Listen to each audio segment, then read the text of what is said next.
Hey guys, welcome back to another video. अरे यार, इस चैनल पर बेंटन की वीडियोस। सो हाँ गाइस, जानता हूँ काफ़ी लंबा टाइम हो गया है मुझे बेंटन की वीडियोस अपलोड किए हुए। लगभग एक साल से मैं पोकेमॉन के ऊपर ही वीडियोस डाल रहा हूँ। बट हाँ गाइस, अब कोशिश करूँगा कि मैं बेंटन और पोकेमॉन दोनों पे ही फोकस कर पाऊँ और शायद से बाकी एनिमेस पे ही वीडियो डाल पाऊँ।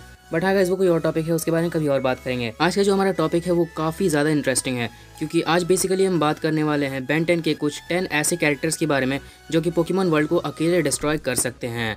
अब मैं जानता हूँ ऐसे काफ़ी सारे कैरेक्टर्स हैं, बट मैंने यहाँ पे सिर्फ 10 कैरेक्टर्स को ही लिया है। एंड या प्लीज़ रिमेंबर दिस कि मैंने उन 10 कैरेक्टर्स में से ऐसे कैरेक्टर्स को नहीं लिया है जैसे कि मैल्ट्रॉन्ट या फिर प्रोफेसर पैराडॉक्स या फिर गैलेक्टिक ग्लैडिएटर, सेलेस्टियल सेपियंस, ऐसे कैरेक्टर्स को नहीं, क्योंकि इनके बारे में काफ़ी ऑब्वियस है कि आराम से पोकेमॉन वर्ल्ड डिस्ट्रॉय कर सकते हैं। यहाँ पर मैंने उन कैरेक्टर्स को लिया है जिनके बारे में आपको शायद ही पता हो कि सच में पोकेमॉन वर्ल्ड डिस्ट्रॉय करने के केपेबल हैं। सो हाँ, इस लिस्ट में जिनको ऑब्वियस है कि वो डेफिनेटली पोकेमॉन वर्ल्ड डिस्ट्रॉय कर सकते हैं वो इस लिस्ट में सबसे पीछे रहेंगे, एंड जिनके बारे में नहीं सोचा होगा वो इस लिस्ट में सबसे आगे रहेंगे। सो अगर वीडियो पसंद आए तो लाइक कर देना एंड चैनल को सब्सक्राइब करना ऐसी ही वीडियोस देखने के लिए। तो चलिए फिर स्टार्ट करते हैं। लिस्ट में सबसे पहला नाम आता है एटॉमिक एक्स का। इस कैरेक्टर के बारे में 100% श्योर हो कि ये पोकेमॉन वर्ल्ड को चाहे तो सोलो मैच में या फिर 1 वर्सेस ऑल मैच में दोनों में ही काफ़ी आसानी से डिफीट कर सकता है। इसके पास एब्सोल्यूट रियलिटी वार्पिंग की एबिलिटी है। एंड या गाइस, इसकी पावर्स का हम सबको अच्छी तरह से अंदाजा है, तो इस पे टाइम वेस्ट नहीं करते हैं और चलते हैं हम अपने नेक्स्ट कैरेक्टर की तरफ, क्योंकि इसके बारे में कंफर्म यार कि पोकेमॉन वर्ल्ड को सोलो और 1 वर्सेस ऑल दोनों में ही डिफीट कर सकता है। लिस्ट में अगला नाम आता है the ruler of 100 dimensions, demon Dagon का। डाइगन की पावर्स का हम सबको काफ़ी अच्छी तरह से अंदाजा है एंड हम सब जानते हैं कि डाइगन कितना पावरफुल है। ये चाहे तो पूरे पोकेमॉन वर्ल्ड को 1 वर्सेस ऑल मैच में या फिर सोलो मैच में दोनों में ही एक झटके में हरा सकता है। डाइगन एक एक्स्ट्रा डायमेंशनल बीइंग है। एंड अगर आपको नहीं पता है कि एक्स्ट्रा डायमेंशनल बीइंग्स क्या होते हैं तो मैं आपको बता दूं कि एक्स्ट्रा डायमेंशनल बीइंग्स की power multiversal plus level being से भी ज़्यादा होती है। एंड जैसे कि हम जानते हैं पोकेमॉन वर्ल्ड में कोई मल्टीवर्सल लेवल का भी नहीं है, यहाँ तक कि लो मल्टीवर्सल भी। यहाँ पर सारे के सारे पोकेमॉन सिर्फ यूनिवर्सल लेवल पे हैं। हाँ, मैं जानता हूँ कि आर्केस को कुछ हद तक मल्टीवर्सल लेवल का दिखाया गया, बट असल में वो सिर्फ और सिर्फ एक थ्योरी है। इसके बारे में कुछ भी कंफर्म नहीं किया गया है। ऑफिशियली देखा जाए तो आर्कियस को भी एक यूनिवर्सल पोकेमॉन ही कहा गया है, उसकी भी लिमिट सिर्फ और सिर्फ एक यूनिवर्स तक ही है। तो यहाँ पर तो कोई लो मल्टीवर्सल लेवल का भी नहीं है, जबकि डाइगन की power multiversal plus level being से भी ज़्यादा है, क्योंकि वो एक एक्स्ट्रा डायमेंशनल बीइंग है। तो अगर डाइगन चाहे तो एक झटके में पूरे पोकेमॉन वर्ल्ड का नामो निशान मिटा सकता है।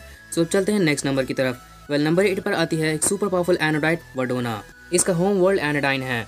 वर्डोना की पावर्स हम अच्छी तरह से जानते हैं कि वर्डोना कितनी ज़्यादा ताकतवर है। वर्डोना की पावर्स के बारे में बात करते हैं तो इसके पास काफ़ी सारी पावर्स है, जैसे कि इसके पास मैना शील्ड है, मैना मैनिपुलेशन, रियलिटी वार्पिंग की एबिलिटी है। ऑन टॉप ऑफ दैट वर्डोना लाइफ फोर्स को भी कंट्रोल कर सकती है। वर्डोना एक यूनिवर्सल कैरेक्टर है, इसीलिए पोकेमॉन वर्ल्ड का सामना करना वर्डोना के लिए कोई बड़ी बात नहीं है।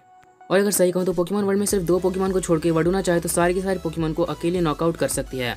वो 2 पोकेमॉन्स हैं मगेरना एंड जेनेसेक्ट। बस इन दोनों से वर्डोना का सामना ना हो, क्योंकि ये दोनों पोकेमॉन असल में एक रोबोटिक पोकेमॉन्स हैं। एंड जैसे कि हम जानते हैं वर्डोना की पावर्स रोबोट्स पे काम नहीं करती एंड इसी कारण ये एक रोबोट के खिलाफ काफ़ी कमजोरी पड़ चुकी है। लेकिन अभी भी वर्डोना के पास एक आखिरी पावर बची है, रियलिटी वार्पिंग की एबिलिटी।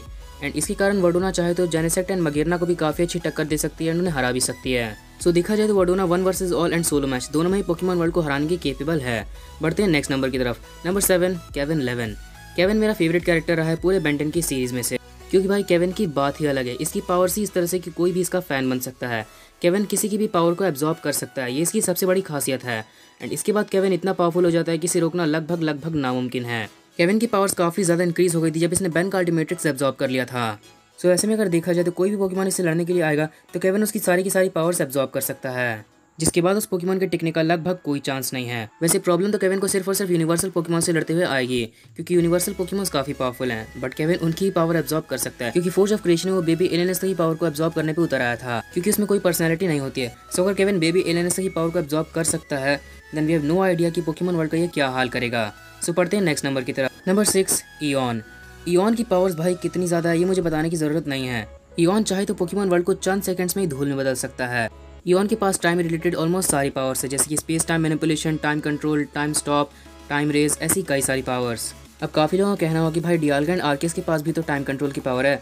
वेल हाँ, मैं जानता हूँ कि उन दोनों के पास टाइम पावर है, बट इयॉन एक मल्टीवर्सल कैरेक्टर है। इसका सामना करना लगभग पूरे पोकेमॉन वर्ल्ड के लिए नामुमकिन है, क्योंकि इयॉन चाहे तो पूरे मल्टीवर्स के टाइम लाइन्स को बदल सकता है या फिर उन्हें तहस नहस कर सकता है। ये पोकेमॉन वर्ल्ड की पूरी हिस्ट्री ज्योग्राफी बदल के रख देगा महज कुछ सेकंड्स में। इसे बिल्कुल ही टाइम नहीं लगने वाला है। सो इयॉन अगर चाहे तो पूरे पोकेमॉन वर्ल्ड को आराम से 1 versus all and solo match दोनों में ही हरा सकता है, वो भी एक झटके में या फिर उन्हें तड़पा के।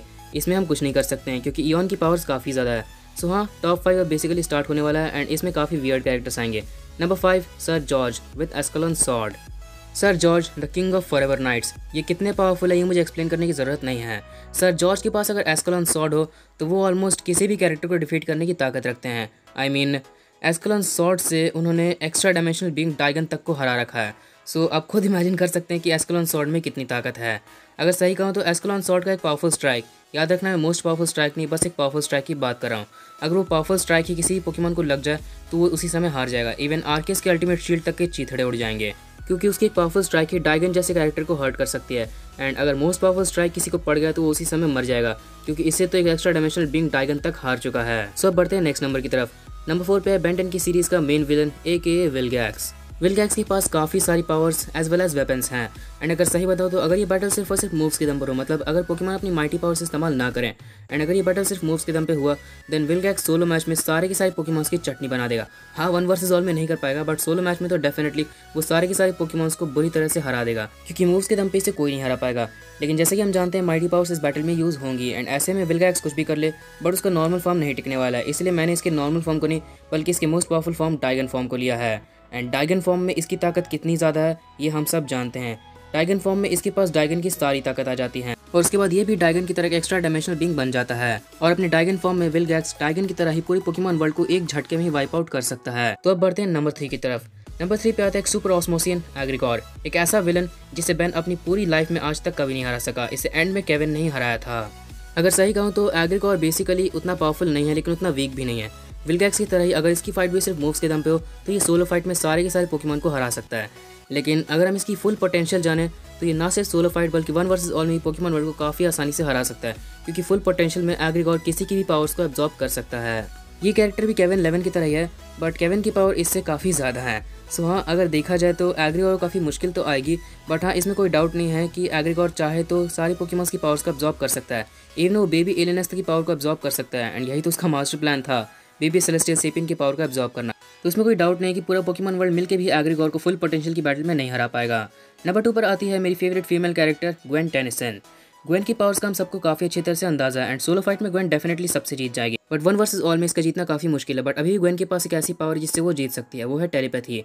गर्ल ट्रबल में जब ग्वेन सनी के खिलाफ ऑलमोस्ट हार गई थी तो अपनी टेलीपैथी की पावर से उसने वर्डोना को बुला लिया था। तो ये बिल्कुल पॉसिबल है कि अगर पोकेमॉन वर्ल्ड इस पर भारी पड़ा तो ये अपनी पावर्स का यूज़ करके सारी की सारी एनाडाइट्स को एनाडाइन से बुला सकती है।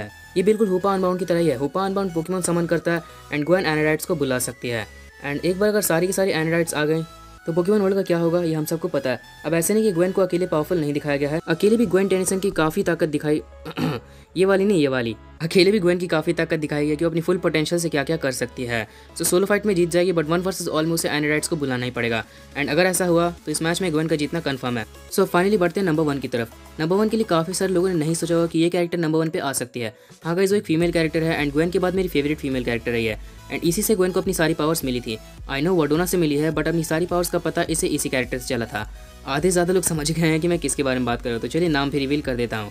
आई am obviously talking about Charmcaster. वैसे तो चार्मकास्टर इतनी पावरफुल नहीं है, बट इतनी कमज़ोर भी नहीं है।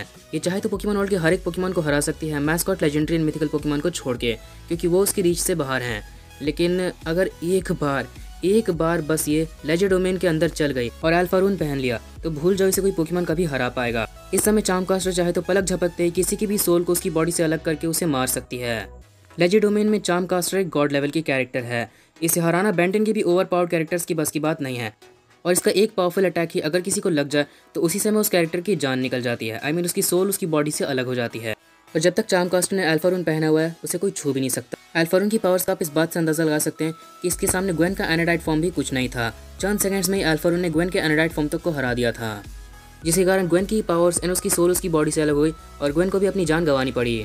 अगर मैं साफ शब्दों में समझाऊं तो आप ये मान सकते हैं कि अगर हम पूरे पोकेमॉन वर्ल्ड को एक साथ ले आएं, मैं किसी पर्टिकुलर पोकेमॉन की बात नहीं कर रहा जैसे कि रेक्विज़ा, डियाल्गा, लोगिया, ऐसे नहीं, जितने ही पोकेमॉन वर्ल्ड में एग्जिस्ट करते हैं अगर उन सब की पावर को एक साथ लिया जाए और उससे एक पोकेमॉन बनाया जाए और उसकी पावर को अगर हम डबल भी कर दें तब भी अल्फारून की आधी पावर कोई मैच नहीं कर पाएगी, as Alpharune is the source of unlimited power. And यह चार्मकास्टर का मोस्ट डेंजरस स्पेल एक्सीजे एमनियस ओमनिवर्स, जिसने लेजेंड डोमेन के सारे क्रीचर्स की सोल को उसकी बॉडी से अलग कर दिया था। इसे तो हम भूल ही नहीं सकते हैं। अगर ये पावर पोकेमॉन वर्ल्ड पे इस्तेमाल हो तो सारे के सारे पोकेमॉन एक झटके में हार जाएंगे, चाहे वो मैच सोलो मैच हो या 1 वर्सेस ऑल मैच ही क्यों ना हो।